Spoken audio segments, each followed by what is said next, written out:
পবিত্র কুরআনে যেমন বলা আছে যে তোমরা ঐক্যবদ্ধ হও, কিন্তু গণতান্ত্রিক সিস্টেমে বলা আছে তোমরা অনৈক্য হও। আসলে আমরা এই অনৈক্যের সিস্টেমটাকেই কিন্তু গ্রহণ করে নিয়েছি।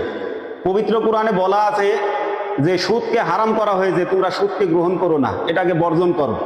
কিন্তু আমরা কি করেছি? রাষ্ট্রীয় জীবনে গণতান্ত্রিক সিস্টেমের উপরে আমরা সুদকে হালাল করে নিয়েছি, অর্থাৎ জাতীয় জীবনে সুদকে আমরা বেছে নিয়েছি। পবিত্র কুরআনে বলা আছে তোমরা সমস্ত মুমিন ভাই ভাই, সমস্ত মুমিন ভাই ভাই তোমরা ঐক্যবদ্ধ থাকবে। আমরা গণতান্ত্রিক সিস্টেম মানার ফলে আপন ভাই শত্রুতে পরিণত হয়েছি বিভিন্ন দল করার কারণে। গণতান্ত্রিক সিস্টেমের এই ফল হচ্ছে এইটা। পবিত্র কুরআনে বলা আছে নিজের জীবন সম্পদ উৎসর্গ করে আল্লাহর এই বিধানকে কায়েম করতে হবে, অর্থাৎ সমাজে শান্তি প্রতিষ্ঠা করতে হবে, মানুষের উপকার করতে হবে। আর গণতান্ত্রিক সিস্টেমে এখানে চলতেছে কি? ওই ধাপ্পাবাজের রাজনীতি।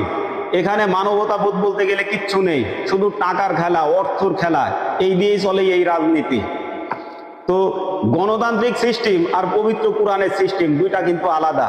তাই আসুন, যেহেতু রাষ্ট্রীয় জীবনে জাতীয় জীবনে সুদভিত্তিক অর্থনীতি চলে, যদি এই সুদের কারবারের সঙ্গে আমরা জড়িত থাকি, যদি বিচার ব্যবস্থায় আল্লাহর বিধান না চলে, ইহুদি খ্রিস্টানের বিধান চলে, তাহলে আমরা কিন্তু আর মুসলিম হিসাবে নিজেদেরকে দাবি করতে পারি না।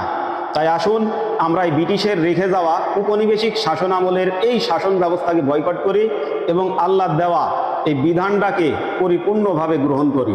সবাইকে আল্লাহ হাফেজ। আসসালামু আলাইকুম ওয়া রাহমাতুল্লাহ।